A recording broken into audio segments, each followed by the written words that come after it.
Welcome to Unlimited Parenting, where we discuss parenting children with disabilities or special healthcare needs. My name is Allison, and today I am joined by my fellow partners in crime, Melissa and Sarah. And today we are here for another installment of Bring Your Own Topic. Ba-da-ba-da-da. Brought it. It's been brought. Yeah. You make me wonder why I even bring the thunder. That's a Hamilton reference. Never seen Hamilton. What? No, they just shot me to look. I attempted to watch it. It was too much singing. I know it's a musical. Don't That was Lin-Manuel Miranda. I know. That was David Diggs. I know. That was Amazing. I Know What We're Doing Later. What? It's on Disney Plus. I know. That's when I tried to watch it. But so is the Eras Tour, you guys. Okay. I guess everyone has You're gonna priorities. Yes. You're gonna edit all of this out. No, I'm not. Okay. This is the real podcast. This is the edit list. Okay, well maybe I'm just teasing. It's not. maybe this can be part one of my topic. Okay. Go. IPUL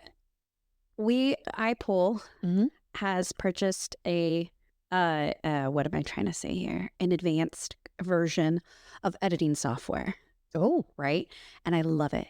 It makes everyone sound so fantastic. It's dimming the ambient noise while raising our voices, and it's so beautiful, except for me. This makes her so mad. And I'm the primary talker. And it doesn't do, it's the pops and the peaks from my lisp. And it makes it sound so terrible. So if you have been listening and you have been hearing that, I am trying to do a workaround, but the magic AI dust, the option that I use, it really makes, but you could hear it right there where I said dust. Like when we edit this, I bet you anything that will pop or peak or... And it'll be awful, but it never does it for you, and it never does it for you. That's because your voice and you are unchangeable. Oh, you're unique. I'm what? Unique. One more time? Why? Is this going to AI it out? No. Unique. I'm curious. Do we need to call the ambulance? Oh my God. Okay, this is a exclusive podcast, and she's making fun of my speech. Oh no, you're just We'll call an emergency vehicle if we she cannot need it. AI does not want to mess with something that is so fantastic. Like an ambulance. AI can't touch this. Can't touch this. No. Okay, Melissa, you want to go first? And so we can... That wasn't your topic? No, Oh. I said that could be part one of my topic. It was more like a gripe that came up right when we... Okay. Now I wonder, though. Now I wonder if it was because that mic was going out. Oh. And I'm the only one who uses that mic. So now when I go back and I do the AI dust, maybe. Melissa, what's your topic? So, well, my topic was adaptive not really adaptive clothing, but the reason that it was a tip that I wanted to share because I was recently reminded of it. And I thought, oh my gosh, this would be great for the podcast. So I wrote it down. And I was like, I'm going to bring it to the podcast. So a friend of mine was looking for bibs for... You have other friends? Okay, well, it was another Angelman parent. Let's just say that. So it was in one of our Angelman syndrome groups. It was a Crisis averted. It's an acquaintance. How about that? Make her feel better. So in an Angelman group, someone was looking for bibs that don't look like bibs for our kids when we're out and about, right? And so this is a topic that my husband and I had been talking about a couple years ago. And someone... it was actually a second cousin of mine said, don't you use Press and Seal? And I went, oh, what are you talking about? And she goes, we just use Press and Seal. We take a roll of that everywhere. And so when Reese broke his arm, they told us to put Press and Seal on the cast to keep it from being grimy and getting food on it and getting dirty. Because you just put it like Glad Press and Seal and you put it over and then you press it down and it's good. And so this friend of mine said, we use Press and Seal for bibs. You just get a big roll, you press it on their shirt. It doesn't even look like you're wearing a bib, and then you throw it away. And I love it. And so we do that for Reese. We have a roll of press and seal in our car at all times. I don't know if anyone's ever seen that, but we keep it. And that way he keeps his shirt dirty, or he keeps his shirt clean. We keeps him from getting dirty. I send it every year to school. So school uses it and he comes home from school clean. He doesn't. So press and seal is my topic. And it is, if Glad ever discontinues press and seal, I won't. You're going to riot. I'm going to riot because it keeps our clothes clean. It does a lot for me. So anyways, press and seal is an adaptive clothing was going to be my topic, but I took it down this other route that I wanted because I really struggle with clothing that looks age appropriate. Yeah.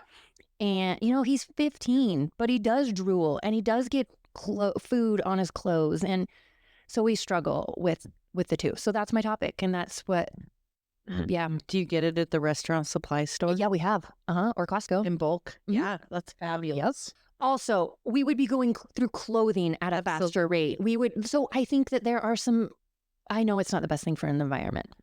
I reuse it sometimes at home. I will say that. I try. Yeah, I try to be very aware of my impact on the environment. And so we try to do other things that would maybe lessen that. But yeah, I realize that this is not environmentally friendly, but it's less clothes, like you said, less clothes to buy, less. It's less laundry. It's less water that I'm using. So maybe there's a trade-off. I don't know. Absolutely. So that's what I would say, that this works for our family. It might not work for everyone. But when you're talking about adaptive clothing, it reminds me of how I started my oldest son chews on everything. Mm-hmm. And I started buying him those swim shirts. Yeah. And now that's all he wears all of the time, are swim shirts. But does he chew on those? Yes, but it's less noticeable and it takes so much longer for those to degrade because of the type of fabric that they are. Yeah. So instead of falling apart and getting all stringy and getting the holes in them, yeah, after a while they start to look chewed. Yeah, but they're not like disintegrating. And that is another, any other adaptive clothing? Not anything that I've been resourceful, other than, Truman has a feeding tube and we use cloth tubies. She gave me those she saved my life a couple weeks ago, or not mine, Reese's. Yeah, but we were. I mean, I sometimes feel bad because you talk about clothing and being age appropriate, and Truman uses a wheelchair, and he doesn't use his feet. And so we can keep shoes, and they don't grow. His feet don't grow very well, and he's flat feet. And when you walk on your feet, your body, like your feet form. His are different. They're completely flat on the bottom, and so we don't put shoes on him all the time, like at the grocery store, things like that. And I always wonder because I see people looking at his feet. And I just wonder if I should put shoes on him more often. It is about 700 degrees outside. Yeah, I know right now. Right now it is. Right. But and he's got these cute little Birkenstocks with the strap on the back that keeps him on his feet, and so he's still pretty trendy. Yeah. But there are times when we've gone to school even without the shoes. Well, and I think what is his comfort level too? Yeah. Because when it's 195 degrees outside, of course you don't want high tops and socks. So, right. Yeah. Right. What's that? So, yeah, I know we struggle too with that age appropriateness and still being functional. You know what I wish? Speaking of clothing, however, all the cool kids shirts have like the little tiny logo on the above the heart, and then the big cool one on the back. I know. Kids in wheelchairs, right? They don't get cool stuff on their back. You can't see the cool stuff on the back. You just have to see the tiny little piece. So I struggle finding shirts that actually look cool on the front that aren't just plain, because all the cool stuff's on the back. Yeah, way to check my privilege, because I never would have thought about that. Not once have I ever thought that all of the really cool stuff on shirts is on the back. Yeah. It's not on the front. Yeah. right? They put cool graphics on the back. I never. Yeah, to maintain age appropriateness, unless you buy a graphic for a 19-year-old boy with a bunch of cartoons on the front. And that's, but yeah. That is a really good point. How come when you walk into Target or Old Navy or wherever you shop, the kids section, all of the shirts, all the graphics are on the front, but I never have I thought about that. Yeah. Yeah. Weird, huh? I don't know how to segue from that because my mind is just blown. I've never Billy shoes? No, yeah. Oh, there's a post. There's a post on Facebook. I saw that. There's all these Billy shoes. Yeah, where were they? It was at the 208 outlet or something like that. A bunch of pink Billy The shoes. pink, certain size Billy shoes. So these big box stores, people are like buying up Oh, is that leftover product. Gotcha. And I'm sure they're brokers. I don't know. I'm not a retail expert, but yeah, sometimes it's like the Amazon return. These big warehouses are popping up, and like there's like 10 or 12 pairs of one size. Yeah, just saw that on Facebook. Pink Billy shoes for $5. Yeah, and those things are expensive. Yeah, they're worth it. I will say it. One of Truman's helpers at school went to the one in Nampa and picked up some shoes for him. They had some great ones. Cool. Same thing. Like, that's so nice. I know. People out there. That's what I was just about to say. Like, look at the staff who are just like thinking of our kids when they're not even. The staff that are coming on their days off to help support. I can't. They're right. I know. It's. Thank you. There's good people out there. There really are. In our kids' lives. I know. That's a good takeaway. That's a good topic for today. The good people in our kids' lives. Yeah. Yeah. Tell about a good person in your kid's life, Sarah. You go first. Melissa, you go first. No, I think he has such great people that work with him that, we were able to hire one for the summer. And just what I just said about his other helper at school, like these kids make an impact on the people that they work with. Absolutely. And they become your friends and they care about our families. Yeah. And they don't get enough credit. Right. I don't think they get enough credit. Do not. And It's hard work. And it's really the ones who are boots on the ground, really working with our kids day in and day out. Not the ones doing the paperwork or monitoring the plans. Because please, don't get me wrong. That's important too. But so important. Yep. But these guys are making impacts on our lives and families, so we can go to work or send our kids off to school and not be so stressed. Knowing that there are people who care. I recently, and I told these guys about it, I had a really cool experience where my oldest son plays football. We brought a group of a whole bunch of the O linemen together, and one of those individuals happened to be an individual that had worked with Reese in his special education classroom and didn't know that his brother was who his brother was. And he saw Reese at this event and he was so excited to see Reese, not his big brother, the football player. He was excited to be connected with Reese again because he remembered working in his classroom. And so if your kid's working in a special ed classroom because they want to, like, I don't know, there's just good kids out there too. That's the thing. There's good kids out there. There's good people out there that are in our kids' lives and for the right reasons. And I appreciate every single one of them. So that's my person. Thank you to my kids and my daughter too. Absolutely. Well, of course. If you're listening, yes, who you are. Yes. I would like to share a story about a man who we'll just call Shmenis at the camp where my middle child is at. And this man is just going above and beyond for my child every day. He was recently sick. And he had to step away for a couple of days, and there was an incident. And Shmenis is very focused on making sure that my son is very included, and that he has a special space where he can go when he needs to calm down. But it's actively trying to pull him in and have him be with his typical peers again. But my son had barricaded himself in a room, and they couldn't get him out. And Shmenis had to come in. He had to come in on his day off. And he came in to still try and help Jack, which is so sweet. It is. Yeah. Schmenis. No, they don't. No. They literally do don't. not have to do it, and they do it because there are good people Mhm. who truly are in it for the right reasons. Yeah. Because maybe, Schmenis saw a little bit of himself in Jack. I don't know, but Yeah. there's just... Thank you. Thank you, Schmenis. Thank you, Schmenis. Okay. Was that the end of your topic, Melissa? I'm done. Sorry. I'm done. Don't act so scared. Mm-mm. Sarah, have you thought of a topic, or would you like? I have, and hopefully we don't need to spend too much time on it. So I have a Ring camera, and I get neighborhood alerts all the time. And then I found this other Facebook group. I was like, what's going on in my neighborhood where I live? And I'm like, I'm going to search Facebook and see if our neighborhood has a group.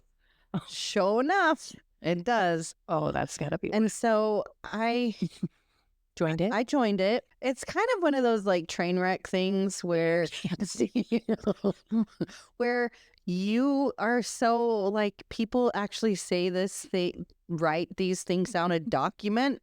What comes out of their mouth? On the internet. On the internet. For live in perpetuity. And then I'm like, can't unsubscribe because the train is always crashing. You have to watch. And don't get me wrong, there's some amazing things about it when dogs get lost or run away or turtles are found on the sidewalk. Really? Turtles? How often are people finding turtles? These are the questions that we need answers to. There was a turtle on 4th of July. So, I mean, people find things. It's wild. But then, and so like last night, we've got a lot of fire smoke out here in the valley. And I went on their Facebook to see if anyone was talking about it. And of course they are. So there are public service announcements all over on these groups. But then some of the horrible things that people think they can say about literally our neighbors in our neighborhood. I'm just torn. Yeah. I'm torn about how to stay informed about what's happening in my neighborhood. And then And you have to... deal with, like, I live by these people that are not kind. Mm-hmm. I love how you're literally describing a microcosm of our nation at large right now. How do I stay informed and follow the news and not get completely drained and burn out? Well, and that's what I was going to say, because on top of that, you have to decipher what's accurate information and what's not. And that's a lot. I get I get it. And you're right. That's exactly your neighborhood is America right now. And that's probably not just mine. No. I just was ready to make another Hamilton quote. Oh my gosh. What's the state of our nation? Are we a nation of states? What's the state of our nation? And then you're going to watch it later. That was pretty much it. I'm just torn on. Yeah. I'm probably going to stick around on the Facebook group, but I wish people weren't so mean. Yeah. There's really something to be said about the phenomenon. And I know I like to get really specific and quote random things at people, but there's something to be said about that phenomenon of I can't look away.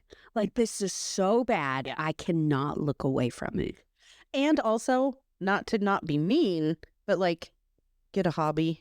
Right. That is their hobby, though. That is. For real. That's how that's how they're actively choosing to spend their waking hours. And I'm not out here judging that, but don't you want to do something slightly more fulfilling?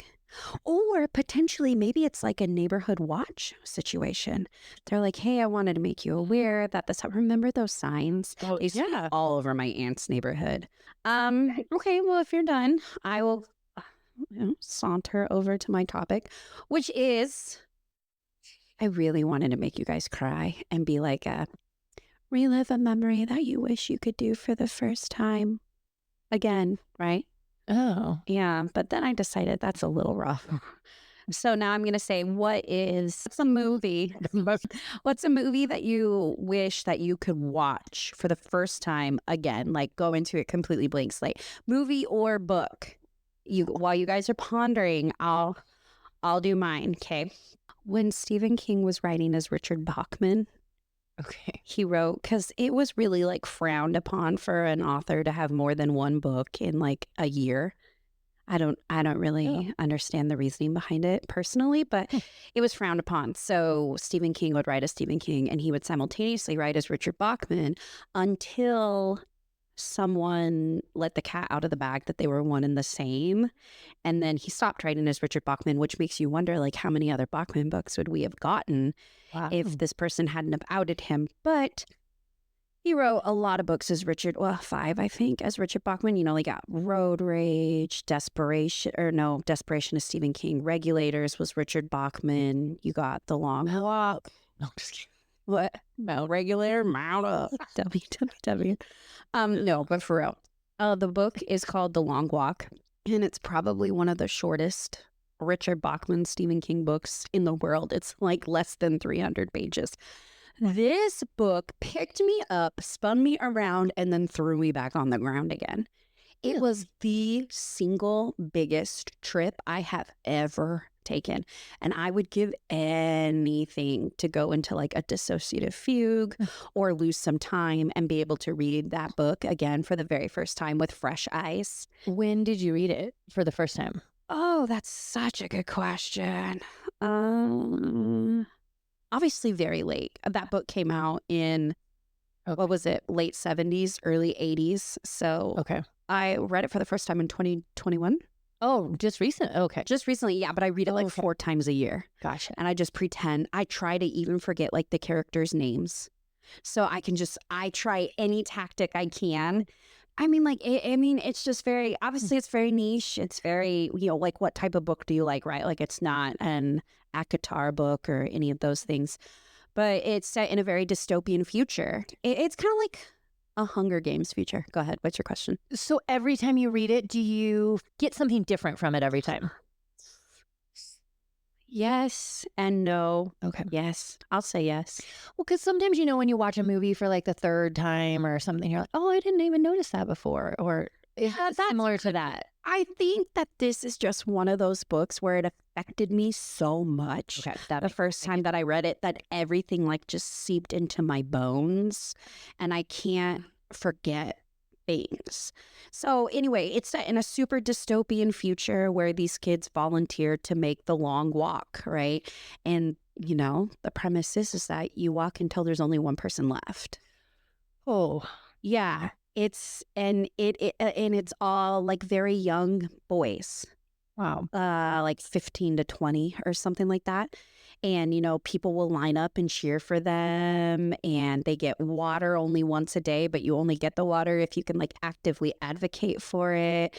And they're walking through rain, and what happens when they forge alliances and the alliances fall apart? What happens when there's only a handful of people left? And at the end, the character, what makes it very unique is that the character that you hope will win. But then at the end, when he wins, he's so mentally demolished that he just keeps running. Like he can't even stop walking.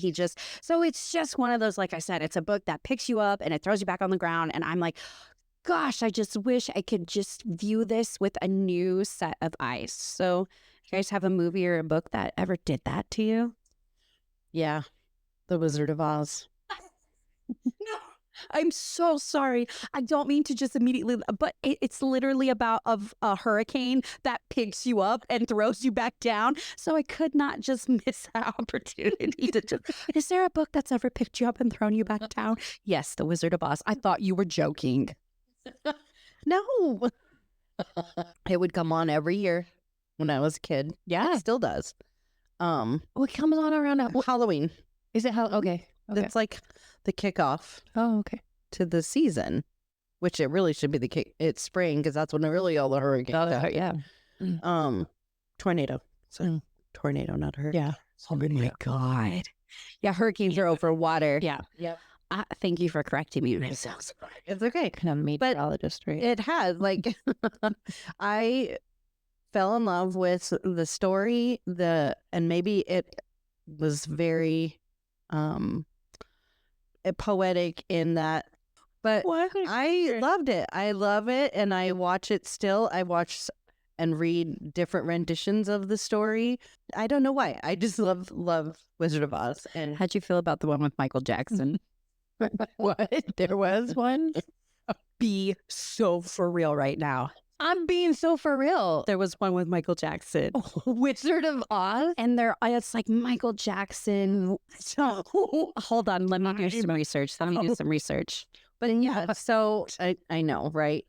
And so many people have remade it and redone Oh, it. that is. I love Wicked. Oh, of course. Yeah. Because I like to know, okay, well, how did she become such an evil witch? There's a new one. Yeah, Okay. they're remaking it. It's coming out at Christmas time. Oh, wow. It's just going to be a newer version of the original. Okay. Just don't know why, but it made an impact on me. Mhm. And I can still watch it today and find things and Really? pick things out. And Cool. yeah. It's called The Wiz. The Wiz, and it's from 1978. Dorothy was played by Diana Ross. Michael Jackson is the Scarecrow. Nipsey Russell is the Tin Man. Richard Pryor is the Wizard of Oz. How We got Mabel King, Lena Horne, Johnny Brown. Just Ugly shows. wow. Yep. So Okay. Well, there's something to do this weekend. I had no idea. and those aren't red shoes either. They made it their own. Which, of course, everyone who does a remake should always make it their own, right? I just Okay. watched The Tin Man on Amazon Prime because I'm like flipping through it. I'm like, what is this? Huh. It's No. definitely different. It's Okay. got an elf. Oh, Zoe? Thank you. Yeah. Okay. Yeah. Deschanel or something. Yeah. Yeah. Anyway, Yeah. that's mine. Ooh, Elf's a good one too. Mhm. I would say Forrest Gump. I love I know you're gonna look at me like I wish I was a bird. Dear Lord, make me a bird so I can fly far, far away. from here. Pray with me, Forrest. So I like history. But I love Yeah. Forrest Gump and how it's just like, how did Forrest just intertwine himself into all these President. multiple No. presidents? Yeah. He saved Watergate. No, I'm just kidding. He could run He could run, right? He could Forrest run. for a long time. I don't know. It's a simple movie. It's just, but it's not simple. I'm ready to stop now. I love everything. I love Tom Hanks. I love Sally Field. I love just Who plays Jenny? Is that the same actress who played Princess Bride? oh, I don't know. I think it is. Oh, let me look. Do some research. I get where you- you're coming from. yeah. With simple. It's not simple. was I get what you mean. Yeah, but he was so. he was just him. Is it her? It's Robin Wright Really? from House of Cards, Princess Bride. It is her. Jenny. Now, see, I know we're talking about this movie here, but I mean, obviously, Forrest Gump has a disability. Yeah. But I was just about to say the way that Jenny treats him, anybody's man, right? Like he's just a human. You treat him with respect. And maybe I see maybe that's why I love this. maybe I don't know. Yeah. because I felt the same way when I watched it. I'm just like, and everyone that he interacts with, people treat him like a person. A person. And I think that's what he is. in our lives and what we deal with, our families, our kids are not treated like humans a lot. Yeah. Yeah. Are just Yeah. make excuses or we do things that we don't mean to. But I think that's what stuck out to me in that movie too, was that he was just Forrest. He was, yep. And to watch that movie again, not knowing everything I know about that movie and how it relates to now, maybe, yeah, like you said, how it relates to my life now. But I loved everything about that movie. I never had a movie soundtrack. I went out and bought that movie soundtrack. Like just everything about that movie spoke to me. It was weird. I don't know. I'm weird. It still does. I listen to that soundtrack all the time. It's a good one. It's a good one. I think that was the first soundtrack I ever bought. Yeah. Because it came in, there were so many songs, and it came in it had 2 discs. It was CDs, Allison, back in the day. But those are the songs that I'm 35. know, but you were like, I'm in the me like, Mercedes. I think I was disassociating. Don't take it personally. I get that look from you a lot. Yeah. Anyways, that's what I would pick. I would pick Forrest Gump. Do you get something different from it every time besides a really cool quote? Like, Lieutenant Dan, you ain't got no legs. I guess. Well, so I just recently rewatched it with our youngest, and I liked watching him watch it. And then he would ask about this, like, well, what is that? Why is he playing ping pong? And so we would be like, well, he's playing ping pong with the Olympics, and then there's this, and then, so it kind of prompted a bunch of other conversations. So Probably why we had to watch it in history class. yeah. Did you watch it? Yeah, we did. I did watch we did. Government. Yeah. So I don't know. I think I get Come different farther in the educational system by the time I got to government, so we didn't watch Forrest Gump. No. 10 years later. 10 years later. Yeah. It was in American government. Like, Yeah. we had to learn about the history. And the Forrest Gump is surprisingly a decent history movie, right? Like, it's Yeah. Vietnam War. Yeah. Okay, so I'm about to ask a really asinine question, but when Forrest is sitting on that bench and he's, giving the platitude about the chocolate, is he getting ready to get on the bus to go and see Jenny? Is that what it is? Oh, Yeah. And at the very, towards the very end, the lady is like, you don't need to even get on that bus.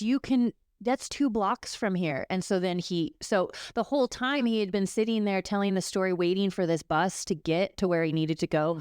And then it was just until he took off. It's at the end of the movie. He walks over. because that movie came out when I was 6. And I saw it when I was 6. And I think that's the last time I've seen it, was that one time. And that's how much. No, I had to have seen it once more as an adult, but I haven't seen it in a really long time. I just remember those very few select things. And I remember adults around me crying, but then not understanding why they were crying. I only could I watched it in history, and then I think we watched it one other time, and it evoked such an emotional feeling in me that I have not watched it since. Yeah. I have a hard time. Maybe it's because we're coming off the heels of the 4th of July, but it feels like a very American movie to me. Mm-hmm.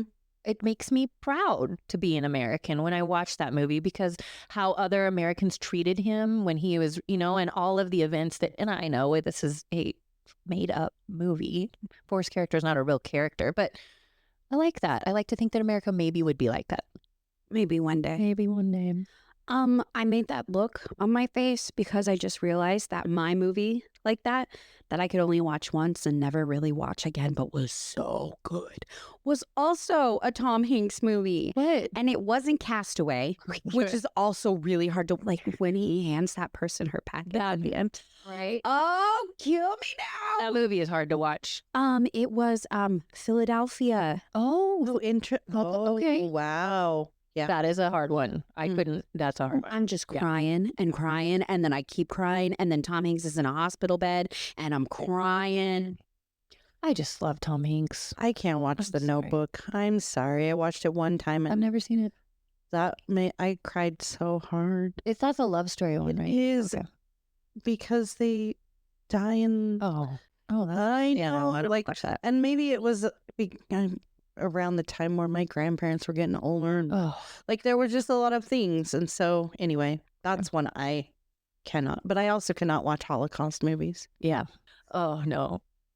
We watched Schindler's List on our honeymoon in Mexico because it was on the TV and I watched Spanish. Some of All Fears. This is so bizarre. Why are we the same person? Because we watched Some of All Fears on our honeymoon. Jeremy's like, we have a rain shower. I'm like, Some of All Fears is on. Get in here. It's so weird.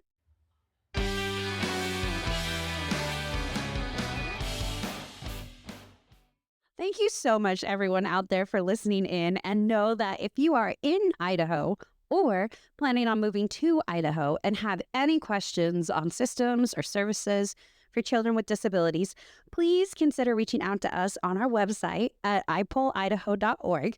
That's IPUL Idaho.org.